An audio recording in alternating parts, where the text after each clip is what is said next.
Welcome. In this video, the event, Darknights Memoir, will be summarized. Throughout the video, there will be spoilers for the story of Arknights. If you don't want to be spoiled, please go and play the game.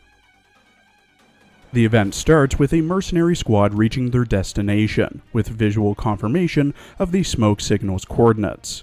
It's been a while since their last clash with rival mercenaries, and the scars of their losses still weigh heavily. Despite this, the supplies hidden in the underground bunker promise they won't return empty-handed. Hoder orders the scout to advance, assuring he will soon follow. But grim news breaks. W is dead. She had stayed behind to create an escape route, fighting until her last breath. Inez seems unfazed on the surface, but tension simmers between them. With the enemy defeated, retrieving W's body is too dangerous, and Hoder acknowledges they have no choice but to press on.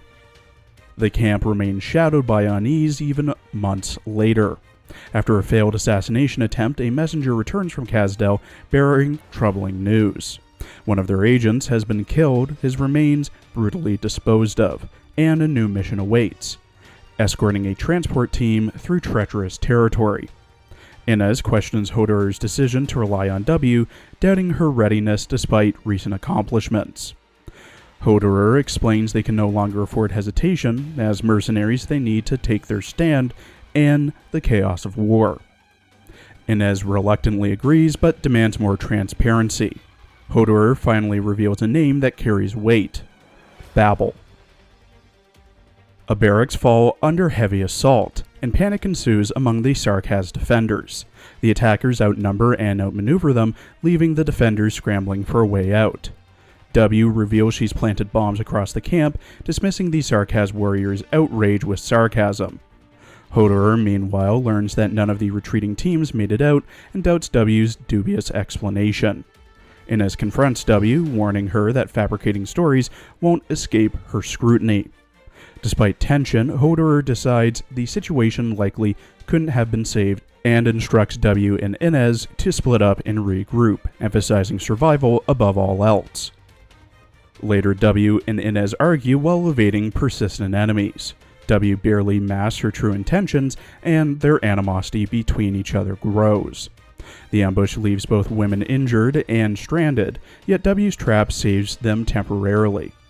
Inez, still suspicious, probes W's motives. The duo reluctantly fight together, exchanging barbs and accusations as they fend off foes in the unforgiving Kazdel wilderness. Despite distrust, they realize they're outmatched, and Inez reveals her concern that something far deadlier lurks nearby. The fighting Sarkaz all come to a halt as the ruins smoldered and collapse inward. Monstrous creatures watch from above while a strange woman emerges from the chaos. She wasn't Sarkaz, yet stood unwavering in the center of the battlefield, her expression unreadable. Inez trembled beside W, though the reason was unclear. The explosion had muffled all sound, but fear lingered in the air, directed not at the woman, but at someone or something beyond her. Before W lost consciousness, she caught a glimmer of a slender, unassuming Sarkaz figure in the distance. When W regained consciousness, she found herself on a land ship beside Inez, both barely understanding how they survived. Inez coldly explained their rescue, and W noted the peculiar state of the vessel, parts newly constructed, others deteriorating. The shadow from earlier still haunted W's thoughts, but Inez dismissed her questions. Meanwhile, Hoder had been speaking with the enigmatic leader, Theresa. As W wandered through the corridors, she encountered mysterious figures, including Closure, a childlike engineer, and overheard talk of Rhodes Island. Eventually, she met Theresa herself, a surprisingly down-to-earth and compassionate presence. Despite her royal status, Theresa seemed burdened by a naive, yet deeply sorrowful gaze, leaving W with a sense of unease, as if this war and Theresa's dreams left wounds beyond the visible scars of battle. Khaleesi confronts Hoder, expressing her disappointment in his choice to leave rather than stay and support Theresa. Hoder explained how Theresa had reached out to him personally, reminding him of their harsh origins in Kazdel and the decaying nobility of the land. He acknowledged Theresa's rare compassion, seeing hope in her, yet couldn't shake the bitterness of being trapped in an endless cycle of war. Cal remarked on the challenges of leading mercenaries and the necessity of their path, even if it seemed futile. Inez and Hodor later reflect on their dwindling forces, contemplating their uncertain future as they cling to fragmented ideals and memories of past struggles. Hodor and Inez discuss the enigmatic figures around them, Theresa, Cal, and the Doctor. Inez admits to being haunted by Cal's calculating yet strangely humane presence and shared how her arts revealed Theresa's tragic resilience. Hodor acknowledges the eerie influence of the Doctor, who orchestrates the war like a dedicated chess player, making them feel like mere pieces. W, now working for Cal, observes Theresa and the Doctor from afar, masking her fear with bravado while interrogating a captive. She realizes the war is shifting unpredictably and worries about Theresa's safety, hoping Cal's strength would be enough to protect her.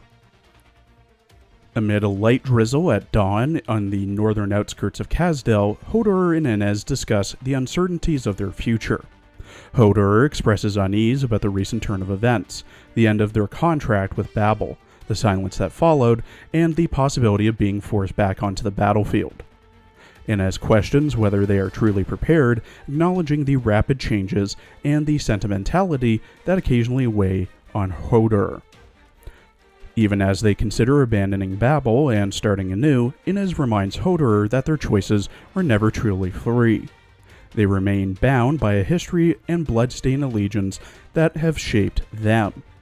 They share a burden neither can fully escape, and memories of lost comrades like W remain etched in their collective consciousness. Later, W, battle-hardened and restless, confronts a fellow Sarkaz mercenary in the aftermath of a brutal conflict. The warrior accuses her of aimless revenge and laments the choices that led to the splintering of Kazdel's forces, blaming Theresa's death and the rise of the Regent. Hodor and Inez soon reappear, reconnecting with W amid a brewing catastrophe. They reveal the Regent's plans to unite Kazdel forces and suggest escaping to Ursus to work with the Reunion movement, hoping to sidestep the Regent's grasp.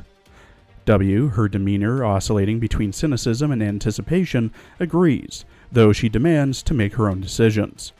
As the storm approaches, Hodor reflects on the heavy chains of war that bind them all. A Sarkaz mercenary leader recognizes their opponent, someone they have encountered before on the battlefield. They warn them about the deadly fate awaiting Rhodes Island and Chernobog, acknowledging the rumors and the choices made by allies like W. They lament the lost idealism of Theresa, the leader who once united them, contrasting her vision with the bitter reality of Kazdel's struggles.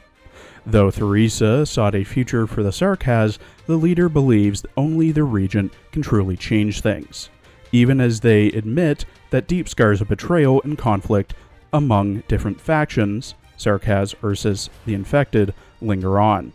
Yet they respect old bonds and ask for the name his new opponent now carries. As Inez confronts Scout in the streets of Chernobog, the grim toll of recent battles is laid bare. Inez lists fallen comrades and reveals that W, known for her mercilessness, has changed in unexpected ways, including memorizing the names of the dead. The confrontation grows tense as Inez confronts Scout further, noting his defiance and dedication to a larger mission. Despite his own doubts and suspicions about Tallulah, Inez remains determined. However, she faces betrayal from within. A brutal encounter leaves her wounded, yet even as she collapses, she clings to bitter memories and the haunting resemblance of Chernobog streets to a place filled with shadows and dreams long past. Hodor discusses the varied leaders of Reunion, noting their mix of remarkable individuals and villains. Inez observes a powerful Sarkaz warrior, suggesting they meet him, as he seems to have transcended the role of a mere fighter. A towering Sarkaz approaches, expressing concern for his homeland and seeking news about his compatriots, particularly a figure named Theresa, whom he regards as a respected hero. Elsewhere, a Reunion soldier confronts W about their group's recent failures, particularly the death of Inez during an enemy encounter. W responds defiantly, asserting their capability despite the soldier's accusations. As Hoderer and W debate strategy and accountability, Hoderer reveals he must report back to the Regent, hinting at impending consequences for their actions. Their conversation ends with Hoderer confronting another reunion soldier, who dismisses the seriousness of the situation, leading to Hoderer's violent outburst against him, killing him. Back in Kazdel, the Confessarius acknowledges Hoderer's report, stating that while his accomplishments with Reunion are unimpressive, he has gained valuable information. He emphasizes the worthiness of the Sarkaz warriors' sacrifices and indicates that they will be rewarded by the Regent after the chaos settles. The Confessarius notes that Rhodes Island has welcomed an undesirable individual and hints at the necessity of maintaining the use of Reunion for their plans. He dismisses Hoderer, instructing him to stay and rest for now. As Hoderer reflects with a companion, they discuss the Regent's influence and their potential actions concerning W and Reunion.